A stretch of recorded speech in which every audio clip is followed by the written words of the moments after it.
তৎকালীন অবস্থায় আছি, কোনো আপাতত কোনো আমি অতিরিক্ত কোনো সাউন্ড পাচ্ছি না। এখন আমরা সুন্দর করে আশা করি ক্লাসটা কন্ডাক্ট করতে পারবো ইনশাল্লাহ।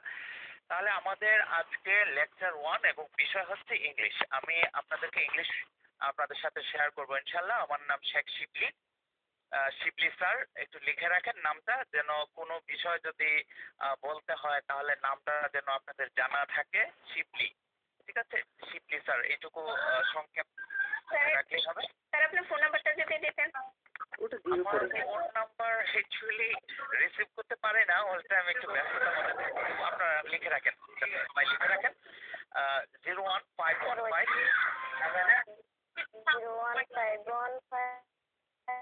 622 189।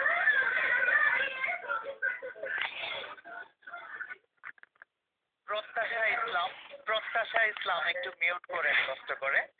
প্রত্যাশা মিউট করে নেন। নিয়াজ মোর্শেদ ভাই, আপনি একটু মিউট করে নেন কষ্ট করে।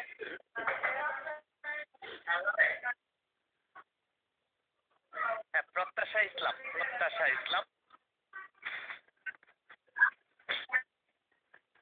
প্রত্যাশা ইসলাম, আপনি মিউট করে নেন কষ্ট করে।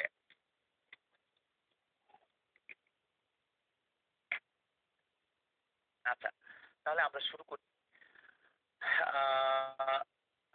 করছি। সবাই খাতা কলম সবার হাতেই আছে, আমি ধরে নিলাম, শুরু করছি। তো আজকে আমাদের টপিকের মধ্যে যে জিনিসগুলো আছে সেই জিনিসগুলোর হচ্ছে, আমি আগে বিষয়গুলো আপনাদের সাথে শেয়ার করি, তারপর কথা বলছি।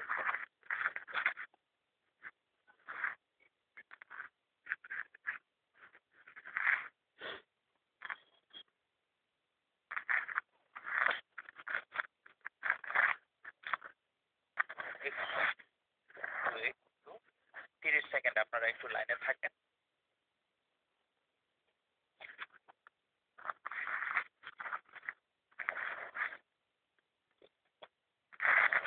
Sayeda,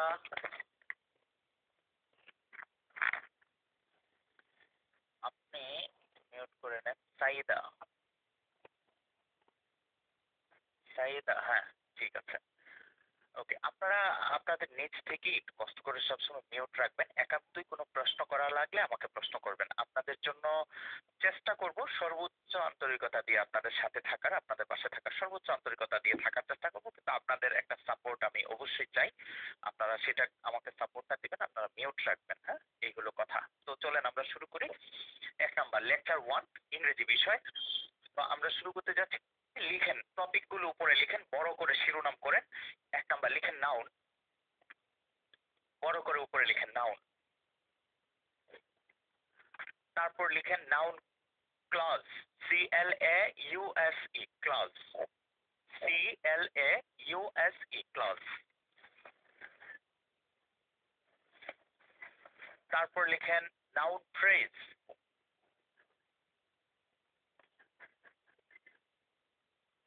PHRASE, phrase.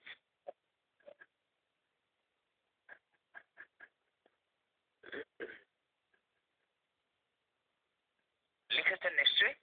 তারপর লিখেন determiner of noun, DETER, deter, DETER, deter, MINER, DETER, MINER, determiner, determiner of noun.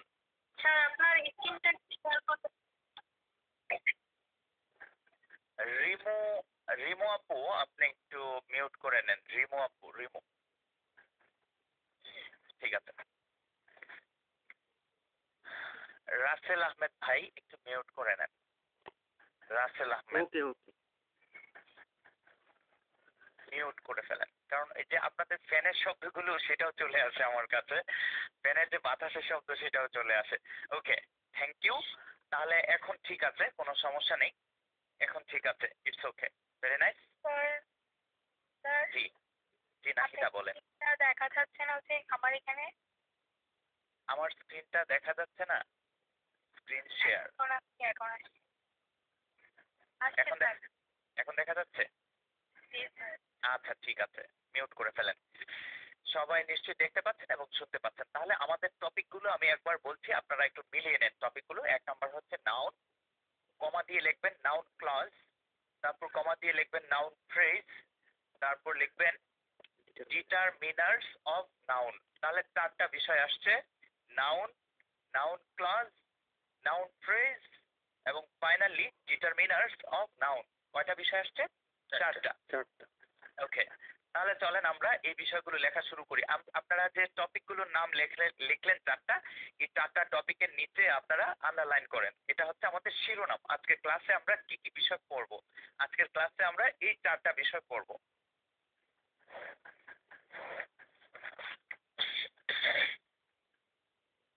Aminul Islam ভাই একটু মিউট করে নেন, আমিনুল ইসলাম। আর হচ্ছে ইমাম হাসান। ওকে, তাহলে সবার মিউট হয়ে গেল। ইমাম হাসান ভাই একটু মিউট করে নেন, থ্যাংক ইউ। এখন ঠিক আছে, এবার একদম সবাইকে মিউট দেখা যাচ্ছে। It's okay, very nice, well discipline. তাহলে এখন আমরা শুরু করব। তাহলে আমাদের টপিক হচ্ছে 4টা, noun, noun clause, noun phrase এবং ডিটারমিনার্স অফ নাউন। এই 4টা বিষয়। এবং আপনাদেরকে একটা কথা বলে রাখি, প্রত্যেকটা বছর আপনাদের পরীক্ষায় মিনিমাম 2টা প্রশ্ন আসে। আমাদের পরীক্ষায় 2টা প্রশ্ন আসে পার্সোনাল স্পিচ থেকে। তাহলে পার্সোনাল স্পিচের ভাগ কয়টা? 8টা। Noun, pronoun, adjective, verb, adverb, preposition, conjunction, interjection. তো এই 8টা বিষয় থেকে প্রশ্ন আসে, মিনিমাম 2টা প্রশ্ন আসে। তো অতিরিক্ত আসে মাঝে মাঝে। একটা প্রশ্ন অবশ্যই নাউন রিলেটেড আসে। তাহলে চলেন আমরা একটু দেখি যে নাউন রিলেটেড প্রশ্নটা কি আসে। আজকে কিন্তু আমরা টোটাল বিষয়টা যে আলোচনা করছি এটা নাউন রিলেটেড। আপনাদেরকে শুরুতে একটা কথা বলে রাখি, নাউন নিয়ে আপনাদের যে গতানুগতিক যে ধারণাগুলো আছে এগুলো চেঞ্জ করে আমরা নতুন অনেক কিছু আপনাদের সাথে আজকে শেয়ার করব। কিন্তু এর পাশাপাশি আমি যে কথাটা আপনাদেরকে বলতে চাচ্ছি সেটা হচ্ছে যে আপনারা, আমি যা বলি কষ্ট করে লিখে ফেলবেন। যে নেক্সটে আমি ধরেন আজ থেকে 5টা ক্লাসের পরে ধরেন আমি ক্লজের ক্লাস নিচ্ছি, অথবা আমি ন্যারেশনের ক্লাস নিচ্ছি, অথবা আমি ট্রান্সফরমেশন অফ সেন্টেন্সের ক্লাস নিচ্ছি। আমি কিন্তু এই টপিকটা মানে নাউনের টপিকটা টেনে আনবো ওই ক্লাসে বিশেষ একটা প্রসঙ্গে। তার মানে হচ্ছে আজকের ক্লাসের সাথে আমার 6 নাম্বার ক্লাস বা 8 নাম্বার ক্লাসের একটা রিলেশন থাকতে পারে। এবং ইন্টারেস্টিং বিষয় হচ্ছে একটা বাক্যের যে প্রথম অংশ যেটা সাবজেক্ট, এবং বাক্যের যে ভার্বের পরবর্তী অংশ যেটা ভার্ব, এবং প্রিপোজিশনের পরবর্তী অংশ মানে বাক্যের গুরুত্বপূর্ণ 3টা জায়গা, এই 3টা জায়গা নাউন দিয়ে হয়। তাহলে আজকের আলোচনাটা ইজ ভেরি মাচ ইম্পর্টেন্ট। অলতো আপনাদের কাছে নাউন, কিন্তু কিছুক্ষণ পরে আপনারা বুঝবেন যে এই নাউন নর্মাল কোনো নাউন না। আমরা দেখবো যে এটার সাথে আরো অন্যান্য লেকচারের কত কি সম্পর্ক থাকে। যেমন ট্রান্সফরমেশন, যেমন ক্লজ। আমরা ট্রান্সফরমেশন এবং ক্লজের ক্ষেত্রে একটা জিনিস আমরা জানি যে এই 2টা জিনিস আমাদেরকে একটু একটু তালগোল পাকিয়ে ফেলে। কি কি জিনিসগুলো? ট্রান্সফরমেশন এবং ক্লজ। তো আজকের ক্লাসের পরে আমরা একটা জিনিস দেখতে পাবো যে ট্রান্সফরমেশন এবং ক্লজ এই 2টা জিনিস আমাদের কাছে সহজ হয়ে আসছে। তার মানে হচ্ছে লিঙ্ক আপ থাকবে কিন্তু একটা জিনিসের সাথে আর একটা জিনিস। তো আপনাদের সবার প্রতি কথা, আপনারা যে কাজটা করবেন লিখবেন এবং প্রথম থেকে শেষ পর্যন্ত সবগুলো ক্লাস সিরিয়ালি মনোযোগ সহকারেই করবেন। তাহলে চলুন আমরা শুরু করি। আমরা প্রথমে কি লিখলাম? নাউন। পরীক্ষায় নাউন নিয়ে যে আমাদের যে কোশ্চেনটা থাকবে বা যে প্রশ্নটা থাকবে সেটা 2 ভাবে থাকবে। কয় ভাবে থাকবে? 2টা ভাবে থাকবে। আপনাদের উত্তর দিতে হবে না। মাঝে মাঝে আমি কথাগুলো বলবো জাস্ট আপনার উপর একটু এমফাসাইজ করার জন্য, বা আপনার ব্রেনে কথাটা দ্বিতীয়বার একটু ধাক্কা দেওয়ার জন্য। তাহলে নাউন থেকে যে প্রশ্নটা থাকবে সেটা 2টা পদ্ধতিতে থাকবে। তাহলে পদ্ধতি 2টা কি? একটা হচ্ছে একটা ওয়ার্ড দেওয়া থাকবে এবং বলা হবে এই ওয়ার্ডটা কোন পার্টস অফ স্পিচ। ধরুন এই ওয়ার্ডটা নাউন। তো এটা হচ্ছে একটা সিস্টেম। ধরুন প্রোডাকশন, একটা ওয়ার্ড দেওয়া থাকলো প্রোডাকশন। তাহলে এটা কি? প্রোডাকশন শব্দটা কি? আমরা জানি যে প্রোডাকশন শব্দটা নাউন। ঠিক অনুরূপ আমরা ধরুন যে বললাম যে এনলাইটেনমেন্ট শব্দটা কি? এই শব্দটা নাউন। এটা হচ্ছে একটা বিষয় যে একটা ওয়ার্ড দেওয়া আছে এবং প্রশ্ন করা আছে যে এই ওয়ার্ডটা কোন পার্টস অফ স্পিচ। এই ওয়ার্ডটা ধরুন নাউন। আরেকটা সিস্টেম হচ্ছে একটা বাক্য দেওয়া থাকবে, সেই বাক্যের ভিতরে একটা ওয়ার্ডের নিচে আন্ডারলাইন করা থাকবে এবং বলা হবে আন্ডারলাইন করা শব্দটা কি। তো সেই ক্ষেত্রে এই ওয়ার্ডটা নাউন হতে পারে। তাহলে আমরা দেখলাম যে 2টা ভাবে প্রশ্নটা আসতে পারে।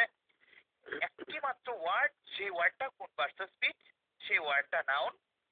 অথবা একটা বাক্যের মধ্যে একটি ওয়ার্ডের নিচে আন্ডারলাইন করা আছে, বলা আছে যে আন্ডারলাইন করা শব্দটা কোন পার্টস অফ স্পিচ, সেই ওয়ার্ডটা নাউন হতে পারে। তাহলে দুইটা ভাবে কিন্তু প্রশ্নটা আসতে পারে, একটি মাত্র ওয়ার্ড অথবা বাক্যের ভিতরে একটি ওয়ার্ড আন্ডারলাইন করা।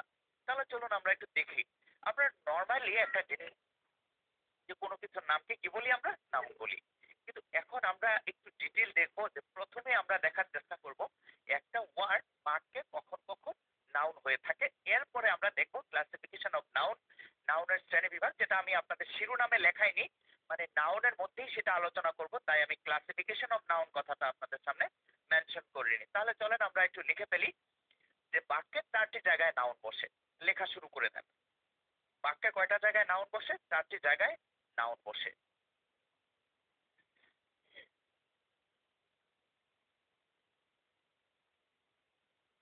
4টি জায়গায় নাউন বসে। আচ্ছা, এই জায়গাটা আমি আপনাদেরকে প্রথমে খুব সংক্ষেপে বলবো, যেহেতু আমরা ক্লাসটা কন্ডাক্ট করছি অনলাইন ভিত্তিক, তো আমি কথাগুলো সংক্ষেপে বলার চেষ্টা করবো যেন আপনারাও খুব গুছিয়ে লিখতে পারেন। এখন আপনারা আগে শুনেন, তারপর লিখেন কথাটা। আপনারা আগে কথাটা শুনেন। ভার্বের সাবজেক্টের জায়গায়, ভার্বের অবজেক্টের জায়গায়, প্রিপোজিশনের পরে আমি কথাগুলো খুব সিম্পল করে বলবো, যেহেতু অনলাইন ভিত্তিক, কথাগুলো যেন ইফেক্টিভ হয়। অনলাইন ভিত্তিক ক্লাস নিলে আমার সবসময় একটা জিনিস টার্গেট থাকে, অ্যাকচুয়ালি কি স্টুডেন্ট বিষয়টা ক্যাপচার করতে পারছে কিনা, বা আদৌ কি আমি তাকে হেল্প করতে পারছি কিনা, এই একটা টেনশন মাথার মধ্যে সব সময় থাকে। তো আমি আপনাদেরকে কথাগুলো মানে নর্মাল ক্লাসে বা ফিজিক্যাল ক্লাসে যেভাবে পড়াই, এর থেকে খুব ইজিলি বলার চেষ্টা করতেছি, আপনি কথাগুলো শুনেন। ভার্বের সাবজেক্টের যে পজিশনটা, অর্থাৎ সাবজেক্ট হিসাবে, ভার্বের অবজেক্ট হিসাবে, তাহলে সাবজেক্টের জায়গা এবং অবজেক্টের জায়গা। 3 নাম্বার কথাটা বলেছে যে প্রিপজিশনের পরে নাউন থাকে, 3 নাম্বার। আর 4 নাম্বার, যে ওয়ার্ডগুলো দিয়ে মালিকানা বোঝায় সেই ওয়ার্ডগুলোর পরে নাউন থাকে। তাহলে 4টা জায়গা একবার শুনুন আপনারা।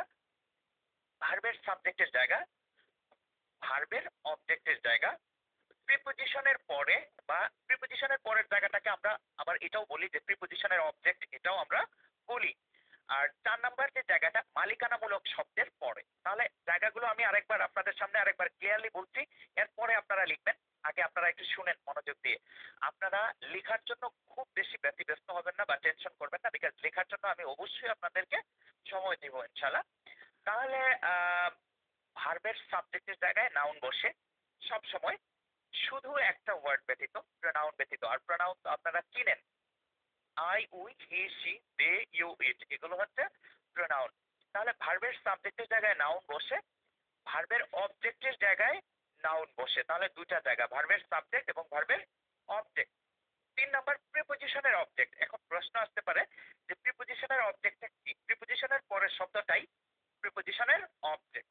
তাহলে 3 নাম্বার হচ্ছে প্রিপজিশনের অবজেক্টের জায়গায় নাউন বসে, কেমন? আর 4 নাম্বার বলেছে যে মালিকানামূলক শব্দের পরে নাউন বসে। এখন মালিকানামূলক শব্দ কোনগুলো? ধরুন আমি বললাম যে আমার বাড়ি, আমার যে কথাটা, এটা কিন্তু মালিকানামূলক শব্দ। আমি বা আমাকে, এই কথাটা কিন্তু মালিকানামূলক না। ধরুন আমি বললাম যে আমি বাড়ি, বলতে পারবো না। আমাকে বাড়ি বলতে পারবো না। আমাদেরকে বাড়ি, এরকম কথা আমরা বলতে পারবো না। কিন্তু আমাদের বা আমার, তোমার, তোমাদের, তার, তাদের, এই যে কথাগুলো, এগুলো হচ্ছে মালিকানামূলক শব্দ এবং এই কথাগুলোর পরে নাউন আসে। তাহলে 4টা জায়গা আপনারা একটু মেমোরাইজ করে ফেলবেন। কেন মেমোরাইজ করে ফেলবেন? ঠিক এই জিনিসটার সাথে জিরান জড়িত, এই জিনিসটার সাথে ক্লজ জড়িত, এই জিনিসটার সাথে পার্টিসিপল জড়িত। তাহলে অনেকগুলো জিনিস একটা নাউনের সাথে জড়িত বা একটা নাউনের সাথে হাইপার লিঙ্ক। তাহলে আমাদেরকে মনে রাখতেই হবে। 4টা জায়গা আমি আরেকবার বলছি, তারপর শোনার পর আপনারা লিখবেন। ভার্বের সাবজেক্টের জায়গা, ভার্বের অবজেক্টের জায়গা, প্রিপজিশনের পরের জায়গাটা অর্থাৎ প্রিপজিশনের অবজেক্টের জায়গাটা, এবং 4 নাম্বার মালিকানামূলক শব্দের পরের যে জায়গাটা, এই 4টা জায়গায় নাউন বসে। এখন তাহলে আপনারা একটু লিখে ফেলেন, 4টা লাইনে লিখে ফেলবেন। যারা লিখেন নাই একটু লিখে ফেলেন। ভার্বের সাবজেক্ট, কমা ভার্বের অবজেক্ট, কমা প্রিপজিশনের অবজেক্ট, কমা মালিকানামূলক শব্দের পর।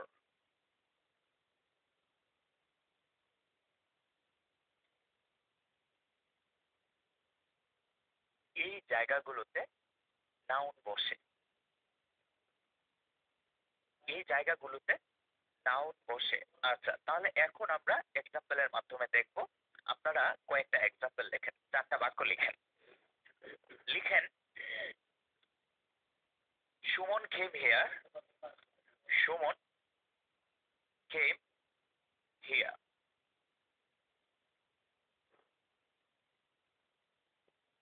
দেন লিখেন,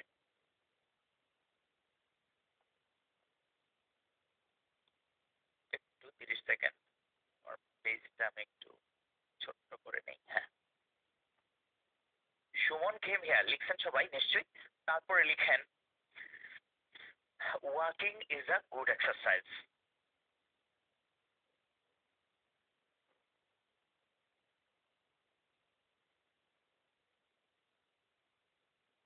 লিখছেন নিশ্চয়ই। তারপর লিখেন, beautifully, beautifully is an adverb. Beautifully is an adverb. আশা করছি অবশ্যই লিখেছেন। তাহলে আপনারা 3টা ওয়ার্ডের নিচে আন্ডারলাইন করেন, সুমন, ওয়ার্কিং এবং বিউটিফুলি। ওয়ার্ড 3টার নিচে আন্ডারলাইন করেন, সুমন, ওয়াকিং এবং বিউটিফুলি নিশ্চয়ই আন্ডারলাইন করেছেন। এবং এই 3টা ওয়ার্ড কিন্তু সাবজেক্টের জায়গায় বসছে বা সাবজেক্ট হিসাবে বসেছে। তাহলে আমরা প্রথমে বলেছি যে সাবজেক্ট হিসাবে যে ওয়ার্ডটা বসবে সেই ওয়ার্ডটা হচ্ছে নাউন। তাহলে এখানে যে দেখতে পাচ্ছেন যে সুমন, ওয়াকিং এবং বিউটিফুলি এই 3টাই সাবজেক্ট হিসাবে আসছে। তো সুমন যেমন নাউন, ওয়াকিংটাও ঠিক এরকম নাউন, বিউটিফুলি শব্দটাও নাউন। তাহলে দেখুন, কোনো কিছুর নামকেই কিন্তু কি বলে না, নাউন বলে না। শুধু কোনো কিছুর নামকেই নাউন বলে না।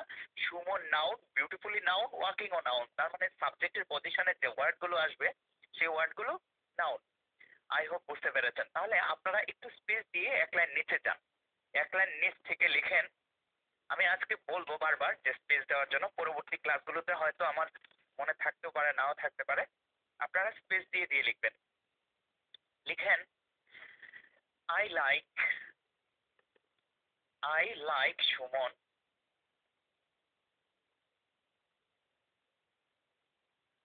এর নিচের লাইনে লিখেন, I like walking, I like walking. এর নিচের লাইনে লিখেন, I used a by in the sentence. I used a by in the sentence. By হচ্ছে by, by। তাহলে বাক্য লিখলেন আপনারা 3টা। 1 নম্বর হচ্ছে I like সুমন, সুমনের নিচে আন্ডারলাইন করেন। দ্বিতীয় বাক্যে আপনারা লিখেছেন I like walking, ওয়াকিং এর নিচে আন্ডারলাইন করেন। তারপর 3 নম্বরে আপনারা লিখেছেন I used a by in the sentence, by শব্দটার নিচে আন্ডারলাইন করেন। লক্ষ্য করুন, এই 3টা বাক্যে বাই এবং ওয়াকিং এবং সুমন, এরা 3টা ওয়ার্ডই কিন্তু অবজেক্ট হিসাবে আসছে।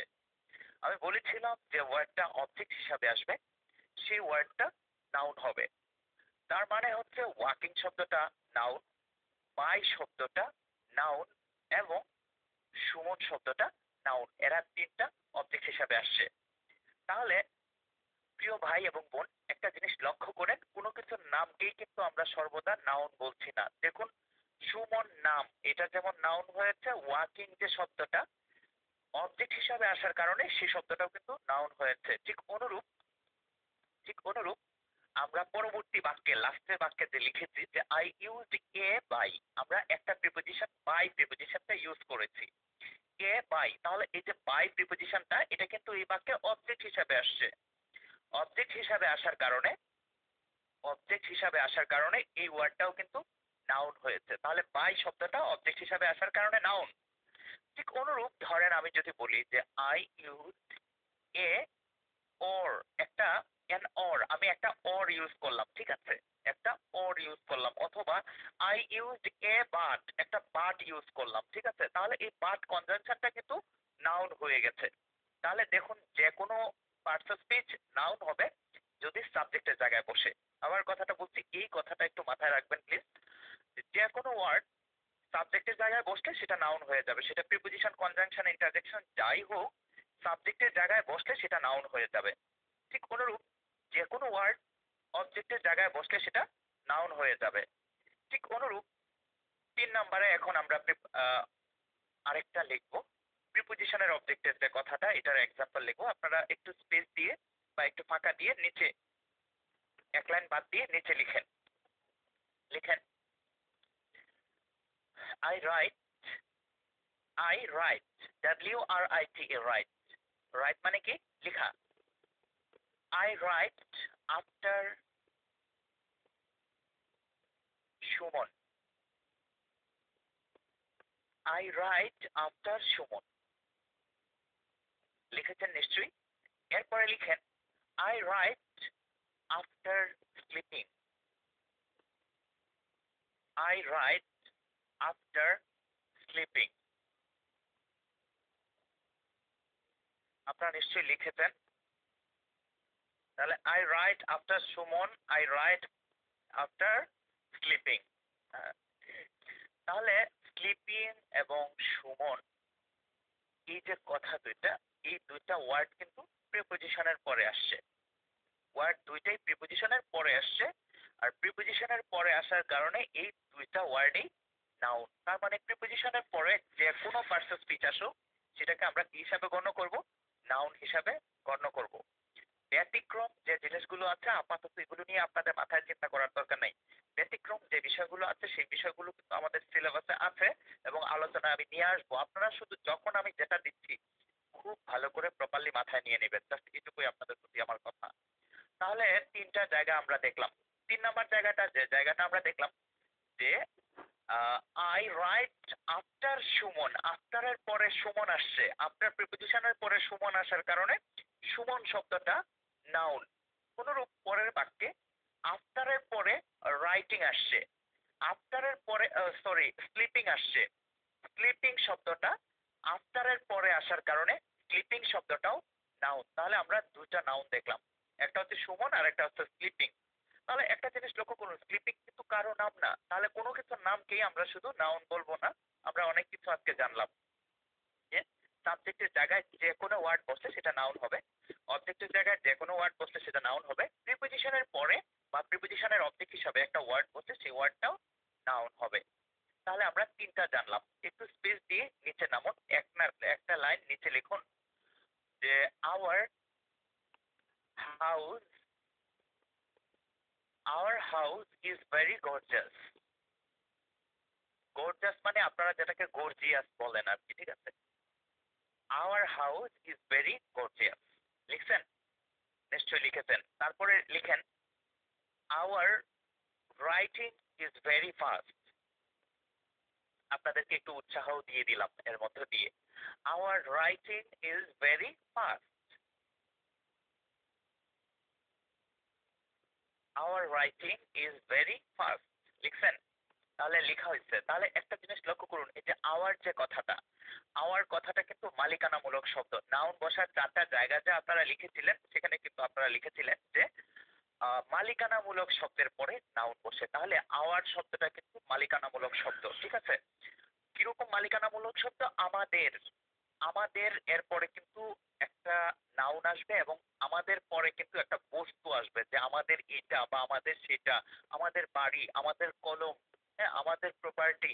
তাহলে একটা জিনিস লক্ষ্য করুন যে আওয়ার যে কথাটা, এটা হচ্ছে মালিকানামূলক শব্দ, এবং মালিকানামূলক শব্দ হওয়ার কারণে আওয়ার শব্দটার পরেও কি আসবে?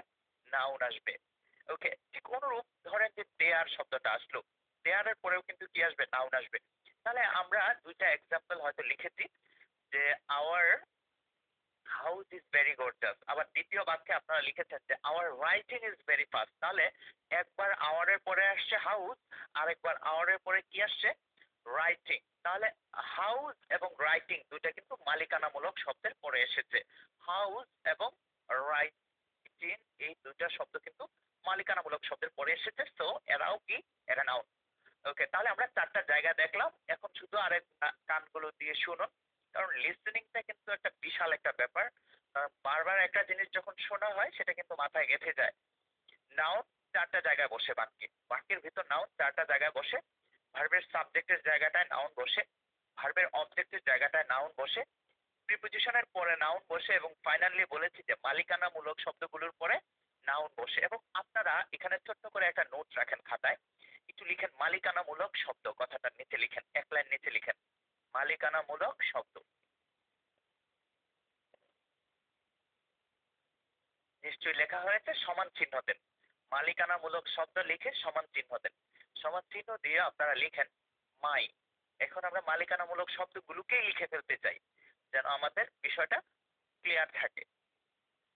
মাই, comma our, comma your, comma his, comma her, comma their, comma it's,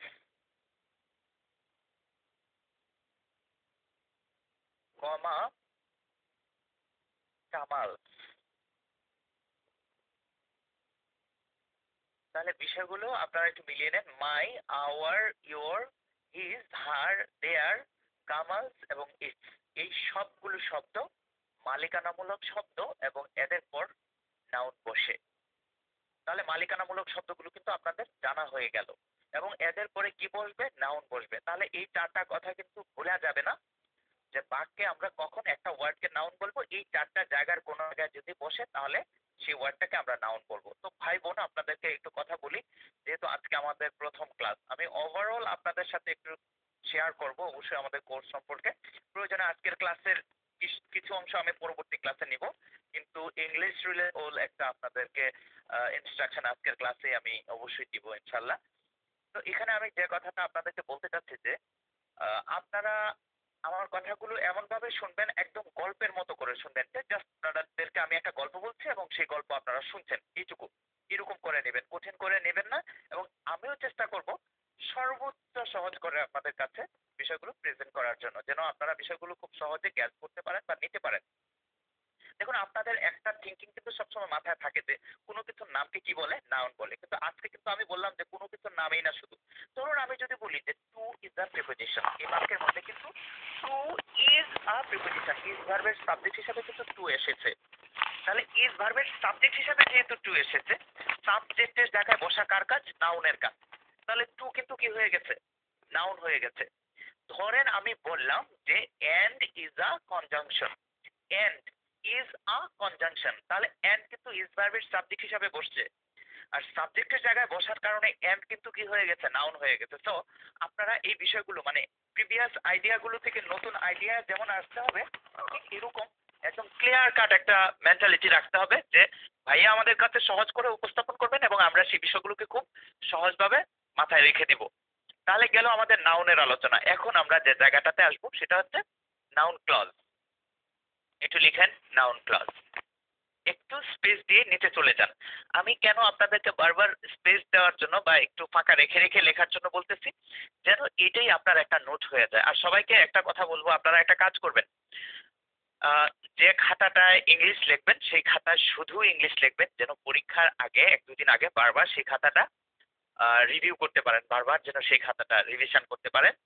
আর একটা খাতায় লিখলে যে কাজটা হয় সেটা হচ্ছে রিভিশন করতে খুব সহজ হয় এবং রিভিশন করতে খুব মজা পাওয়া যায়, যে একটা লেকচারের পরে আরেকটা, আরেকটা লেকচারের পরে আরেকটা, সবগুলো একই খাতায় পাওয়া যায়। তো এটা আপনাদের জন্য একেবারে বাধ্যতামূলক একটা বিষয়। আপনারা তো বলেছিলেন যে ওভারঅল কিছু কথা বলার জন্য। ওভারঅল একটা কথা হচ্ছে যে আমার শুধু ইংলিশের জন্য একদম একটা খাতা থাকতেই হবে, লেখা থাকবে উপরে ইংলিশ শিবলি স্যার লেখা থাকবে। এবং এই খাতায় আপনারা দয়া করে আপনারা সাধারণ জ্ঞান বা অন্য কোনো কিছু শেয়ার করবেন না। আহ, তো এই হলো একটা কথা। তাহলে লিখেন নাউন ক্লজ, একটু নিচে নিশ্চয়ই লিখেছেন আপনারা নাউন ক্লজ। তাহলে চলেন আমরা একটু আগে আলোচনা করি। আপনারা এখন লিখেন না, এখন শুধু একটু শুনেন please. Look at me and listen what I say. আমরা নাউন ক্লজ জিনিসটা এখন শিখবো। ক্লজ খুব বেশি আসে না, তবে আপনারা জেনে রাখেন আসতেও তো পারে। ক্লজ হচ্ছে বাক্যের একটা অংশ। তো বাক্য যোগ অংশ আপনারা সন্ধি নিশ্চয়ই জানেন। বাক্য যোগ অংশ সমান সমান বাক্যাংশ, তাই না? আর ক্লজ হচ্ছে একটা বাক্যাংশ। তাহলে ক্লজ কেমন বাক্যাংশ? যে বাক্যাংশের ভিতরে সাবজেক্ট এবং ফাইনাইট ভার্ব থাকে। ক্লজ হচ্ছে একটা বাক্যাংশ। কেমন বাক্যাংশ? যে বাক্যাংশের একটু আসতে, ক্লজ হচ্ছে এমন একটা বাক্যাংশ যে বাক্যাংশের ভিতরে সাবজেক্ট এবং ফাইনাইট ভার্ব থাকে। আপনারা খাতার মধ্যে একটা বাক্য লিখেন, আমি বলতেছি এই বাক্যটা লিখেন। I know the boy, I know the boy who came here, who came here. I know the boy who came here. আশা করি আপনাদের লেখা হয়ে গেছে। তাহলে আপনারা I know the boy এর নিচে আন্ডারলাইন করেন। I know the boy underline করেন। আবার who came here কে আলাদা আন্ডারলাইন করেন। Who came here আলাদা আন্ডারলাইন করেন। ওকে, তাহলে একটা জিনিস লক্ষ্য করুন, এই যে I know the boy যে জায়গাটা আছে, এই জায়গায় I হচ্ছে সাবজেক্ট আর নো হচ্ছে ফাইনাইট ভার্ব। তাহলে এখানে একটা বাক্যাংশ হয়ে গেছে, এটা একটা ক্লজ। ঠিক অনুরূপ হু কেম হেয়ার, হু হচ্ছে সাবজেক্ট এবং কেম হচ্ছে ফাইনাইট ভার্ব, তাহলে ওটাও একটা ক্লজ। তাহলে আমরা এই বাক্যের মধ্যে বাক্যাংশ বা ক্লজ দেখলাম কয়টা? দুইটা। এই বাক্যাংশের মধ্যে আমরা এই বাক্যের মধ্যে আমরা বাক্যাংশ বা ক্লজ দেখলাম কয়টা? দুইটা। একটা হচ্ছে আই নো দা বয় আর একটা হচ্ছে হু কেম হেয়ার। এখন পরীক্ষায় যে জিনিসটা আসে, যেহেতু এবার আপনাদেরকে আমি একটু ওয়াইড রেঞ্জে পড়াতে চাচ্ছি। কেন ওয়াইড রেঞ্জে পড়াতে চাচ্ছি আমি আপনাদের সাথে একটু শেয়ার করি। এবারের সার্কুলারটা হচ্ছে বাংলাদেশের ইতিহাসে সবচেয়ে বড় সার্কুলার। মানে এরকম কোনো কথা আমাদের কানে কোনোদিন আসে নাই যে ৩২,০০০ থেকে ৩৫,০০০ লোক নেওয়া হবে একটা সার্কুলারের মাধ্যমে। এই ধরনের কোনো সার্কুলার আমরা ইতিহাসে শুনিনি। এটা হচ্ছে একটা রেকর্ড সার্কুলার। সো আমি আশা করব যে আপনারাও একটু ওয়াইড রেঞ্জে প্রিপারেশন নেবেন, একটু ব্রড করে প্রিপারেশন নেবেন, কারণ এবার চাকরিটা হওয়ার সম্ভাবনা অনেক বেশি। কেন অনেক বেশি? ৩২০০ লোক নেবে না কিন্তু, কথাটা কিন্তু আপনাদের মাথায় রাখতে হবে যে ৩২,০০০ নিবে একসাথে। সো একটু ওয়াইড রেঞ্জে প্রিপারেশন নেবেন এবং আমরা অবশ্যই টিচাররা আন্তরিকতার সাথে একটু ওয়াইড রেঞ্জেই আপনাদেরকে ম্যাটেরিয়াল গুলো প্রোভাইড করার চেষ্টা করব। তো ক্লজ জিনিসটা যেহেতু আপনাদের সিলেবাসের কয়েকটা টপিকের সাথে এটা রিলেশন আছে, সো এটা দিয়ে প্রশ্ন আসতেই পারে। এবং আমি খুব ছোট্ট করে বলবো যেন আপনারা মনে রাখতে পারেন। তো ক্লজ হচ্ছে একটা বাক্যাংশ। আমি খুব সহজ করে বলতেছি শুনেন। একেবারে গল্প, মানে আমার ক্লাসগুলো জাস্ট আপনারা মনে করবেন যে ভাইয়া গল্প বলতেছেন আমাদের কাছে এবং এই গল্পগুলো আমাদের মনে রাখতে হবে, জাস্ট এইটুকু। ক্লজ হচ্ছে একটা বাক্যাংশ, যে বাক্যাংশের ভিতরে দুইটা জিনিস থাকবে। দুইটা জিনিস থাকবে, একটু শুনেন, পরে লিখেন। আমি আমি আপনাদেরকে অবশ্যই লিখতে দিব, শুনেন। ক্লজ হচ্ছে একটা বাক্যাংশ, যে বাক্যাংশের ভিতর দুইটা জিনিস থাকবে। দুইটা জিনিস আমি একটু বলে ফেলি। একটা হচ্ছে সাবজেক্ট আর একটা হচ্ছে ফাইনাইট ভার্ব। এখন প্রশ্ন হতে পারে যে ভাইয়া ফাইনাইট ভার্ব কি? খুব সিম্পল করে আপনাদেরকে বলি, ফাইনাইট ভার্ব হচ্ছে যে ভার্বটা বাক্যের অর্থ পরিপূর্ণ করে। অনেক ধরনের ভার্ব আছে, আগে একটু শুনেন। লেখার প্রতি বেশি অ্যাটেন্টিভ হয়ে গেলে তাহলে কিন্তু বুঝতে পারবেন না। লিখবেন কিন্তু পরে লিখবেন, আগে বিষয়টা বুঝে ফেলবেন। ফাইনাইট ভার্ব হচ্ছে বাক্যের অর্থ যেটা কি করে? পরিপূর্ণ করে। হ্যাঁ, ফাইনাইট ভার্বের আরো বৈশিষ্ট্য আছে, এটা অবস্থা অনুযায়ী পরিবর্তিত হয়, এটা বাক্যের উপর প্রভাব রাখে। কিন্তু ফাইনাইট ভার্বের মূল বৈশিষ্ট্য যেটা, সেটা আপনাদের সাথে আমি শেয়ার করছি। যে ফাইনাইট ভার্বটা এটা হচ্ছে বাক্যের অর্থ পরিপূর্ণ করে। ধরুন আমি বাংলায় কয়েকটা কথা আপনাদেরকে বলতেছি, একটু শুনেন। আমি বললাম যে after writing I sleep. After writing কি করার পর, লিখার পর আমি কি করি? ঘুমাই। তাহলে একটু লক্ষ্য করেন, আফটার রাইটিং লিখার পর কথাটা কিন্তু বাক্যের অর্থ পরিপূর্ণ করছে না। আফটার রাইটিং কি বাক্যের অর্থ পরিপূর্ণ করছে? করছে না।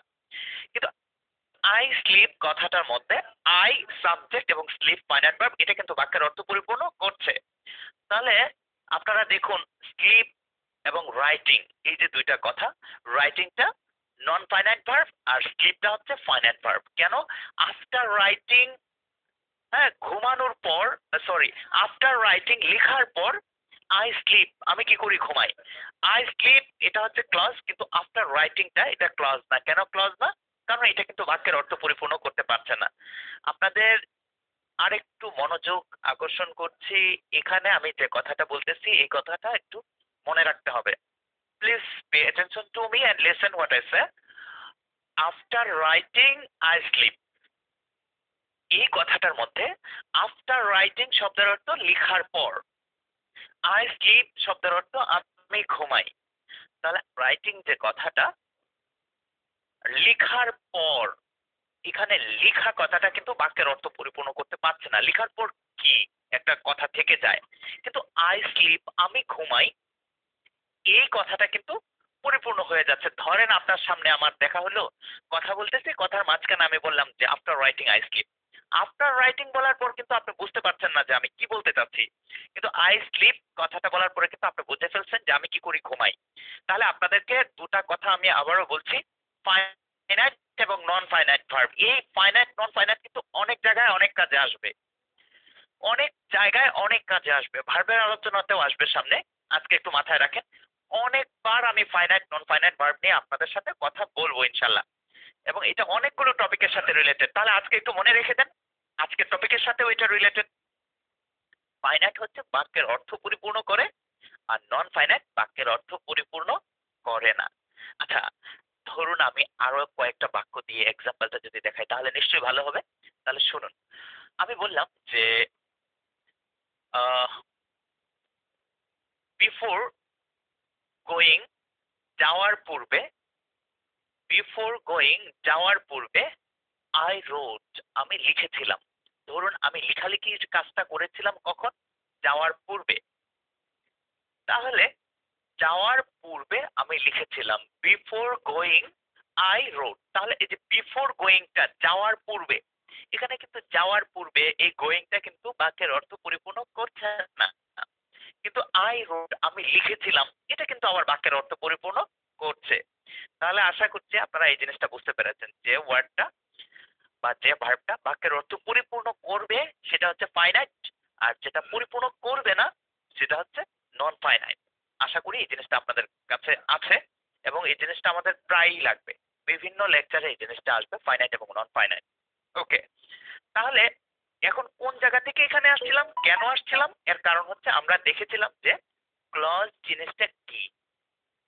ক্লজ হচ্ছে একটা বাক্যাংশ, যে বাক্যাংশের মধ্যে ক্লজ হচ্ছে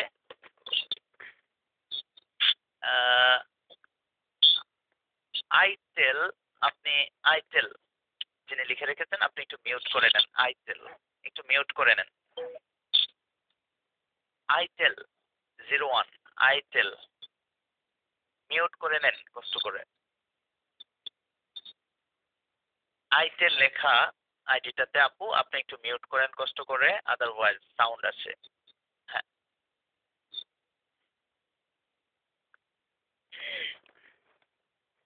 তাহলে শুনুন, ক্লজ হচ্ছে একটা বাক্যাংশ, যে বাক্যাংশের ভিতর একটা সাবজেক্ট থাকবে এবং একটা ফাইনাইট ভার্ব থাকবে। আমরা জানি যে ফাইনাইট ভার্ব হচ্ছে বাক্যের অর্থ পরিপূর্ণকারী ক্রিয়া। ওকে, তাহলে আমরা ক্লজ চিনলাম। এখন আমরা নাউন ক্লজটা দেখব, যে নাউন ক্লজটা আমরা কিভাবে ব্যবহার করব বা কখন ব্যবহার করব। আপনারা খাতায় একটু আগে যে কথাটা লিখেছেন, এখন একটা কথা শুনেন তারপর লিখেন, লেখাটা তাহলে শর্ট হয়ে যাবে এবং লেখাটা লিখেই আপনি সাথে সাথে বুঝে ফেলবেন। নাউন ক্লজ আমরা ওই বাক্যাংশগুলোকে বলবো, নাউন ক্লজ আমরা ওই বাক্যাংশগুলোকে বলবো বা ওই ক্লজগুলোকে বলবো যে ক্লজগুলো সাবজেক্ট হিসাবে আসবে, অবজেক্ট হিসাবে আসবে, অথবা প্রিপোজিশনের পরে আসবে। প্রশ্ন হতে পারে যে ভাইয়া কেন এই জায়গার ক্লজগুলোকে আমরা নাউন ক্লজ বলবো? এই জায়গাগুলোতে নাউন বসে, আমরা একটু আগে দেখেছি যে এই জায়গাগুলোতে কে বসে, নাউন বসে, সাবজেক্টের জায়গা, অবজেক্টের জায়গা এবং প্রিপোজিশনের অবজেক্টের জায়গা। তাই এই জায়গাগুলোতে যে ক্লজটা বসবে সেই ক্লজটাও হচ্ছে নাউন ক্লজ। আমি আবারও বলছি, নাউন বসার জায়গাগুলোতে, নাউন বসার যে জায়গাগুলো আছে সেই জায়গাগুলোতে যে ক্লজটা বসবে সেটাই হচ্ছে নাউন ক্লজ। তাহলে তিনটা বাক্য আপনারা একটু লিখেন তো, তিনটা বাক্য লিখেন।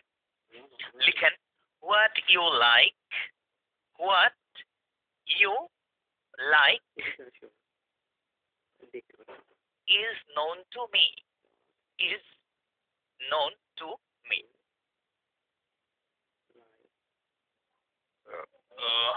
লিখছেন নিশ্চয়ই। তাহলে হোয়াট ইউ লাইক এর নিচে আন্ডারলাইন করে ফেলেন। লক্ষ্য করেন হোয়াট ইউ লাইক কথাটা কিন্তু এই বাক্যে সাবজেক্ট হিসাবে আসছে, ইজ ভার্বের সাবজেক্ট হিসাবে আসছে। খাতার দিকে লক্ষ্য করুন, ইজ ভার্বের সাবজেক্ট হিসাবে আসছে। সাবজেক্ট হিসাবে আসার কারণে এই ক্লজটা নাউন ক্লজ। তারপরে নিচে লিখেন, আরেকটা বাক্য লিখেন, I arrange, I arrange, ARRANGE, I arrange what you want, what you want, I arrange what you want। লিখেছেন নিশ্চয়ই। হোয়াট ইউ ওয়ান্ট এর নিচে আন্ডারলাইন করেন। লক্ষ্য করেন এই যে হোয়াট ইউ ওয়ান্ট এটা কিন্তু অ্যারেঞ্জ ভার্বের অবজেক্ট হিসাবে এসেছে। অ্যারেঞ্জ ভার্বের অবজেক্ট হিসাবে আসছে কিন্তু, তাই না? অ্যারেঞ্জ ভার্বের অবজেক্ট হিসাবে আসার কারণে, অ্যারেঞ্জ ভার্বের অবজেক্ট হিসাবে আসার কারণে এই যে হোয়াট ইউ লাইক বা হোয়াট ইউ ওয়ান্ট যে কথাটা ভার্বের অবজেক্ট হিসাবে যে জায়গাটা আসছে এটা নাউন ক্লজ। 3 নম্বরে একটা কথা লিখেন, লিখেন I depend on what you create for me, what you create, শুধু what you create পর্যন্ত লিখলেই হবে। I depend on what you create, I depend on what you create। what you create এর নিচে আন্ডারলাইন করেন। হোয়াট ইউ ক্রিয়েট যে বাক্যাংশটা বা যে ক্লজটা, এই ক্লজটা হোয়াট ইউ ক্রিয়েট ক্লজটা, এই ক্লজটা কিন্তু প্রিপোজিশনের অবজেক্ট হিসাবে আসছে। কাজে প্রিপোজিশনের অবজেক্ট হিসাবে আসা নাউনের কাজ, কাজে এই ক্লজটা নাউন ক্লজ। খুব চমৎকার করে শেখা হয়ে গেল। এখন আমি আপনাদেরকে খুব একদম সাদামাঠা একটা কথা আমি আপনাদের সাথে শেয়ার করতে চাই। নাউন বসার জায়গাগুলোতে যে বাক্যাংশ বসবে বা যে ক্লজ বসবে, কথাটা আমি বারবার বলতেছি, একটু শুনেন। নাউন বসার জায়গাগুলোতে যে বাক্যাংশটা আসবে বা যে ক্লজটা আসবে সেটাই হচ্ছে নাউন ক্লজ। তাহলে বোঝা হয়ে গেল আশা করি। এরপরে ঠিক অনুরূপভাবে নাউন বসার জায়গাগুলোতে যে ফ্রেজ আসবে সেই ফ্রেজটা হচ্ছে নাউন ফ্রেজ। এখন ফ্রেজ কি আগে তো এই জিনিসটা জানা দরকার, তাই না? একটু নিচে লিখেন noun phrase, noun phrase, PHRASE, noun phrase.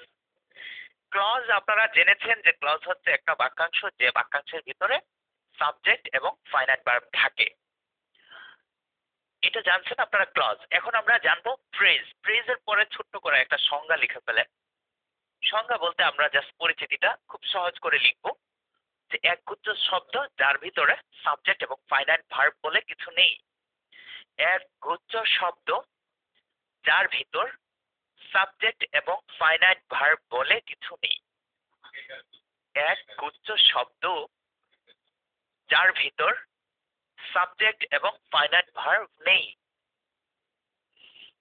আমি আশা করছি আপনারা সবাই লিখতে পেরেছেন। তাহলে আপনারা একটা এক্সাম্পল লিখেন, লিখেন a school boy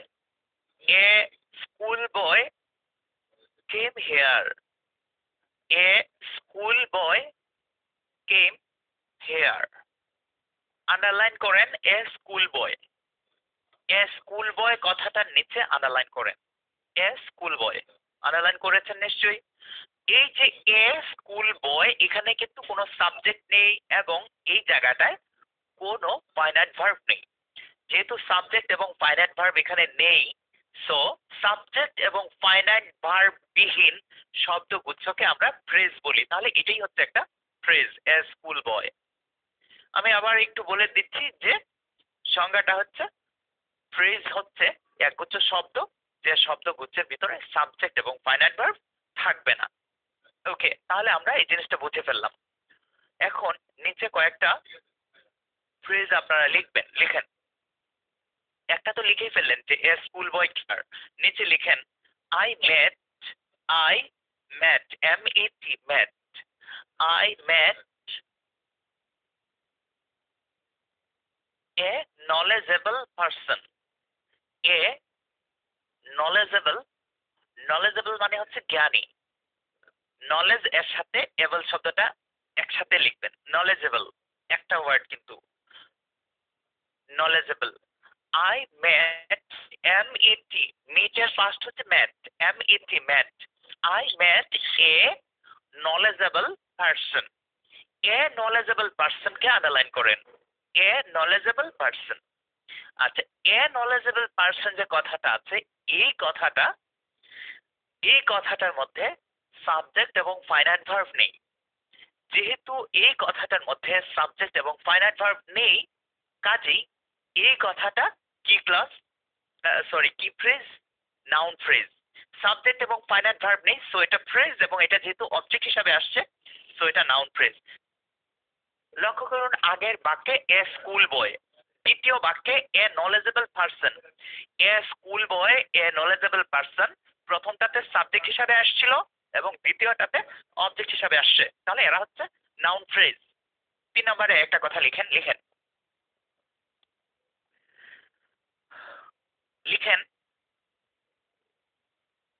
I wrote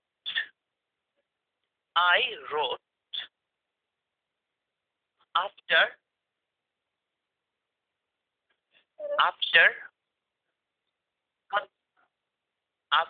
completing the task, TASK. I wrote after completing the task.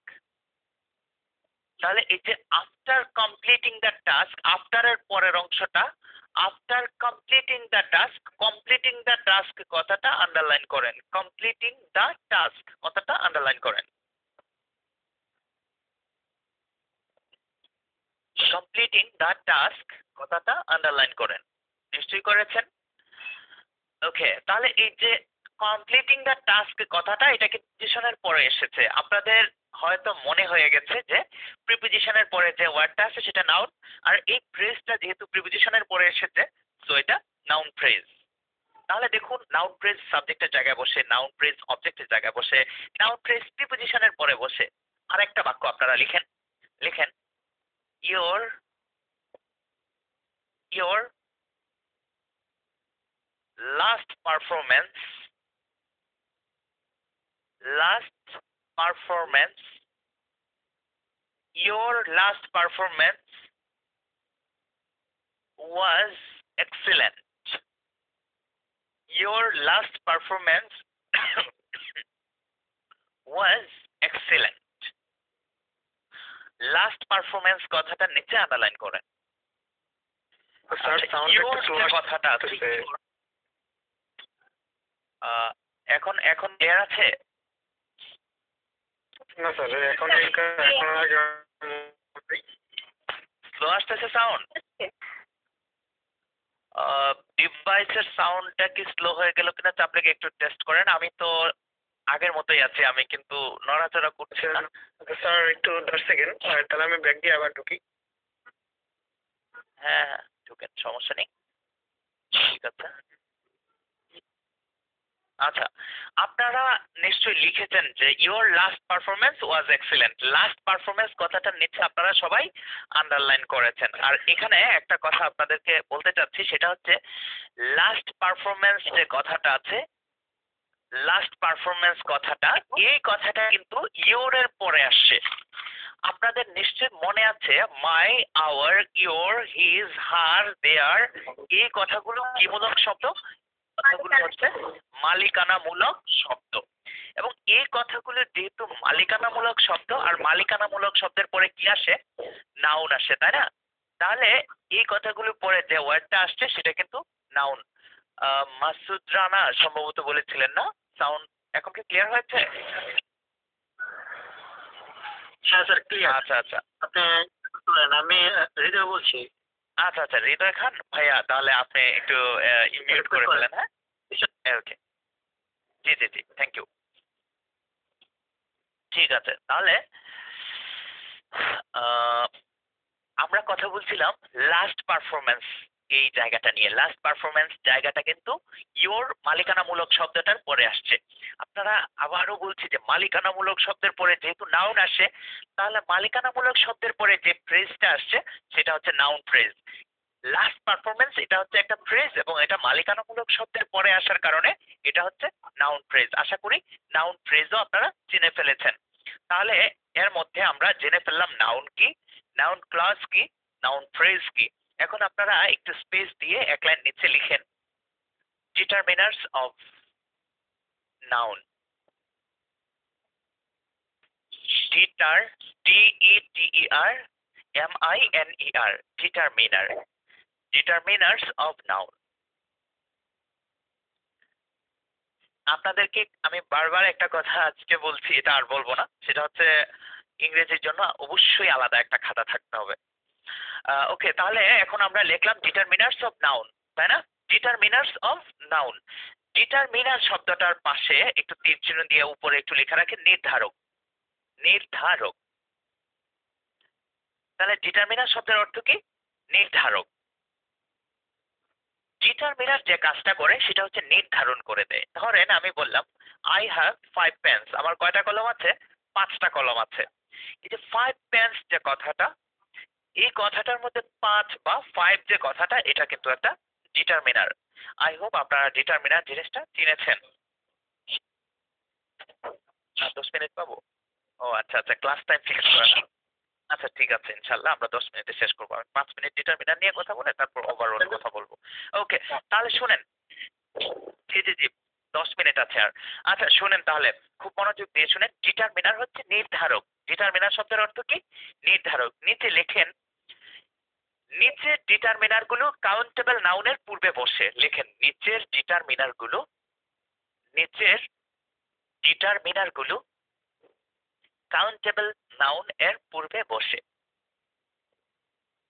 নিচের ডিটারমিনার গুলো কাউন্টেবল নাউনের পূর্বে বসে। এই জায়গা থেকে প্রশ্ন প্রাইমারিতে অনেক আসছে এবং আসবে।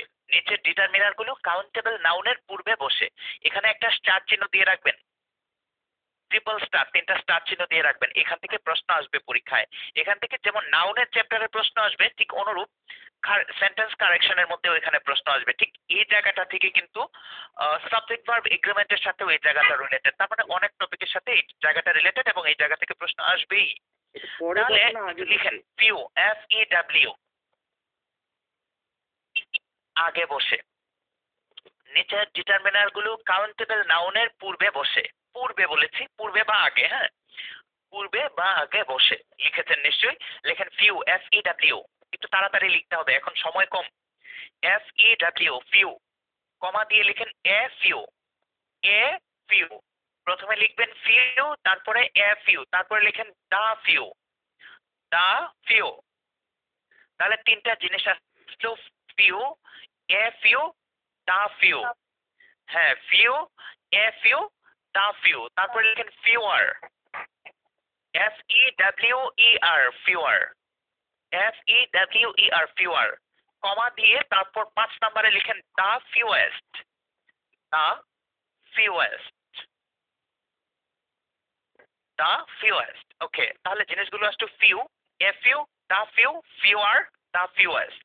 তারপর লিখেন সেভারেল, SEVERAL, SEVERAL, সেভারেল। তারপর লিখেন মেনি, MANY, মেনি। এখন এই যে আপনাদেরকে একটা লিস্ট দিলাম, এখানে আছে few, a few, the few, fewer, the fewest, a number of, the number of, several, many. এই ওয়ার্ডগুলো কখনোই আনকাউন্টেবল নাউনের পূর্বে বসবে না। এগুলো সব সময় কাউন্টেবল নাউনের পূর্বে বসবে। এই ডিটারমিনার গুলো সব সময় কাউন্টেবল নাউনের পূর্বে বসবে। একটা লাইন স্পেস দিয়ে নিচে যান, একটা লাইন স্পেস দিয়ে নিচে লিখেন নিচের ডিটারমিনার গুলো আনকাউন্টেবল নাউনের পূর্বে বসে। নিচের ডিটারমিনার গুলো, নিচের ডিটারমিনার গুলো আনকাউন্টেবল নাউনের পূর্বে বসে।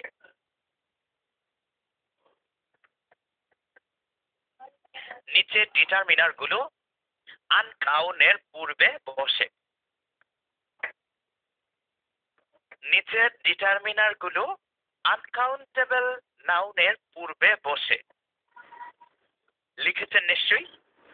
এখন লিখেন little, LITTLE, little, LITTLE, little, double T L a little. তারপরে লিখেন এ লিটল, কমা দিয়ে লিখেন এ লিটল, কমা দিয়ে লিখেন দা লিটল।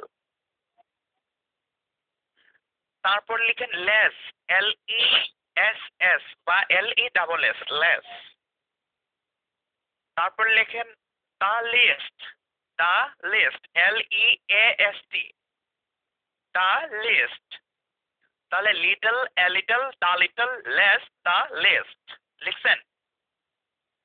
স্যার তারপর লিখেন amount of, amount, A M O U N T, amount of, amount of লিখেছেন। তারপর লিখেন much, M U C H, much. Little, a little, the little, less, the list, amount of mass. এই যে ওয়ার্ডগুলো, এই ওয়ার্ডগুলো একদম খাঁটি বাংলায় বলতেছি, এই ওয়ার্ডগুলো সর্বদা আনকাউন্টেবল নাউনের পূর্বে বসে। এই ওয়ার্ডগুলো কখনোই কাউন্টেবল নাউনের পূর্বে বসবে না। এই যে দুই ধরনের ওয়ার্ড আপনাদেরকে লিখে দিলাম, আপনারা কষ্ট করে এই ওয়ার্ডটা একটু ওভারঅল কিছু কথা লিখে ফেলেন, যেহেতু আমাদের টাইম শেষ হয়ে যাচ্ছে। একটু লেখা শুরু করেন। নিচে লিখেন, লেখেন ইম্পর্টেন্ট কিছু কথা বা গুরুত্বপূর্ণ কিছু কথা একটু লিখে ফেলেন। 1 নাম্বার লিখেন, 1 নাম্বার ইংরেজির জন্য মূল কথাটা বলে আমি শুরু করছি। লিখেন স্টুডেন্ট ভোকাবুলারি বইটি সংগ্রহ করা। স্টুডেন্ট ভোকাবুলারি, স্টুডেন্ট ভোকাবুলারি এটা একেবারে ফরজ। আপনাদের ফার্মগেট ব্রাঞ্চে আপনারা পাবেন। ফার্মগেট ব্রাঞ্চে আপনাদের আমাদের কালেকশনে মনে হয় আছে, আছে না? হ্যাঁ আছে, স্টুডেন্ট ভোকাবুলারি বইটা আছে। এরপরে সাইফোর্সের যে নিয়োগ সহায়িকা, যেটা এই বইটি কিনা, নিয়োগ সহায়িকা লেখেন, নিয়োগ সহায়িকা, প্রাথমিক নিয়োগ সহায়িকা, এটাও ফার্মগেট ব্রাঞ্চে আছে। এখন আমি নিয়োগ সহায়িকার জায়গাটা, স্টুডেন্ট ভোকাবুলারি তো এটা তো হচ্ছে ফরজ বুক, আপনাদের জন্য বলেছি, এটা কিনতেই হবে। এটা কিভাবে পড়বেন সেটা আমি বলে দিব। নিয়োগ সহায়িকা এটাও কেন কিনতেই হবে এটা আমি আপনাদেরকে একটু বলে রাখি। বাজারে যত গাইড আছে, ভাই এবং বোন আপনাদের সবাইকে আমি ভাই বোনের মতো করে বলছি, সেটা হচ্ছে বাজারের সব গাইড কিন্তু, ধরেন আমি ইংলিশ জানি, আপনি আমাকে বললেন যে ভাই আপনি একটা গাইড লিখেন ইংরেজির, আমি লিখে ফেলতে পারি। আমি ইংরেজির সব রুল দিয়ে প্রত্যেকটা চ্যাপ্টার সুন্দর করে সাজায় একটা গাইড লিখে ফেললাম। কিন্তু গাইডটা তখনই ইফেক্টিভ হবে যখন সেই গাইডটা ওই স্পেসিফিক জবের প্রিভিয়াস ইয়ার্স প্রশ্নের আলোকে লেখা। এবং সাইফোর্সের গাইডটা একমাত্র বাজারে একমাত্র গাইড যেটা প্রিভিয়াস ইয়ার্স প্রশ্নের আলোকে লেখা। সো সাইফোর্সেরটাই পড়তে হবে, এই হচ্ছে কথা। আর স্টুডেন্ট ভোকাবুলারি বইটা আপনারা কিভাবে মুখস্থ করবেন, আপনাদের একটা কথা আমার প্রতি সবসময় থাকে, সেটা হচ্ছে যে ভোকাবুলারি শিখে কিন্তু মনে থাকে না। নেক্সট ক্লাসের শুরুতে আমি 10 মিনিট কথা বলবো যে ভোকাবুলারি কিভাবে মুখস্থ করবেন এবং কিভাবে মুখস্থ করলে এই কথা বলবেন যে ভাইয়া ভোকাবুলারি তো শিখেছি কিন্তু ভুলতে পারি না। মানে ভুলতেই পারবেন না অ্যাকচুয়ালি, এরকম কিছু টেকনিক আছে ভোকাবুলারি শেখার। ইনশাআল্লাহ সেগুলো নেক্সট ক্লাসের শুরুতেই আপনাদের সাথে শেয়ার করবো। আপাতত আপনারা দুইটা বই শুধু কালেক্ট করেন। নাম্বার 1 হচ্ছে স্টুডেন্ট ভোকাবুলারি, নাম্বার 2 হচ্ছে প্রাথমিক নিয়োগ সহায়িকা সাইফোর্সের যে বইটা, অন্য কোনো বই না। বইটা ফার্মগেট ব্রাঞ্চেই পাবেন। রিমু বইটা ফার্মগেট ব্রাঞ্চেই পাবেন। এটা তো আমাদের ফার্মগেট ব্রাঞ্চ, এখানে পাবেন। আর কথা ছিল। জি জি জি বলেন, কথা ছিল কার?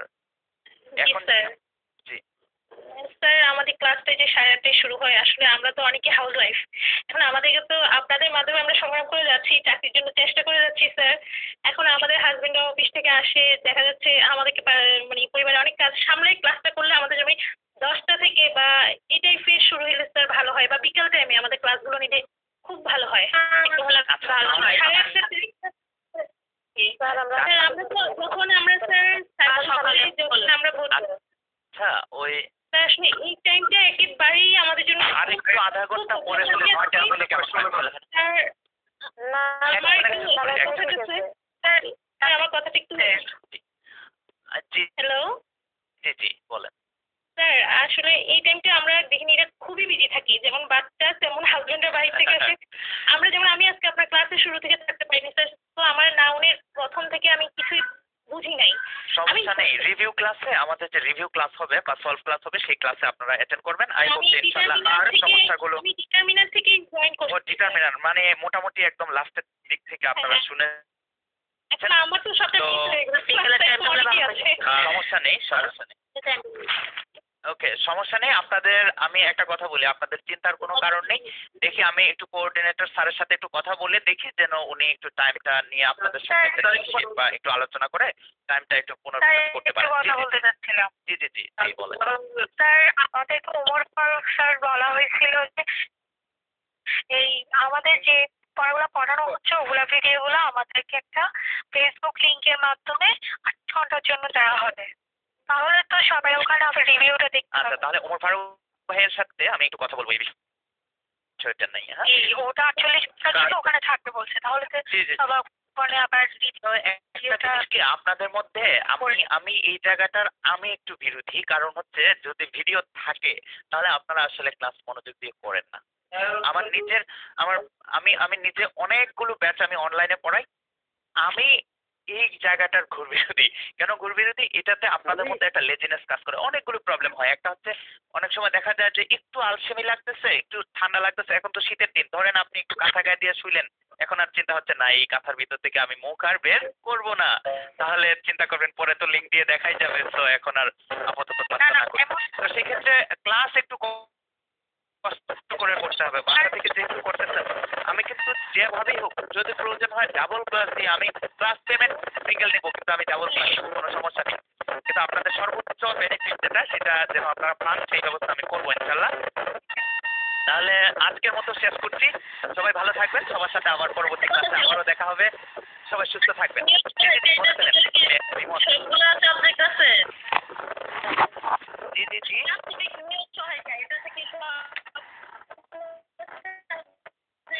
সবগুলো সাবজেক্ট আছে, একদম Z আছে এবং প্রিভিয়াস 10 বছরের প্রাথমিক প্রশ্নের আলোকে লেখা আছে।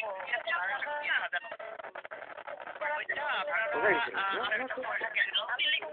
আউটলিং। 10 মিনিট 5 মিনিট। হ্যাঁ, তাহলে যে মার্কেট ব্রাঞ্চ থেকে কাউকে দিয়ে একটু নিয়ে যাবেন। একটু কষ্ট করে জি বলেছিলেন প্রশ্নটা। জি অনলাইনে সার্ভিস থেকে অর্ডার দিয়েও নিতে পারবেন। মানে পুরো ব্রাঞ্চ থেকে জি আমি ক্লাস নিচ্ছি মার্কেট ব্রাঞ্চ থেকে নিচ্ছি। এটা কি মানে কলেজ যেটা আছে ওটার পাশে? জি জি জি জি। Market cinema hall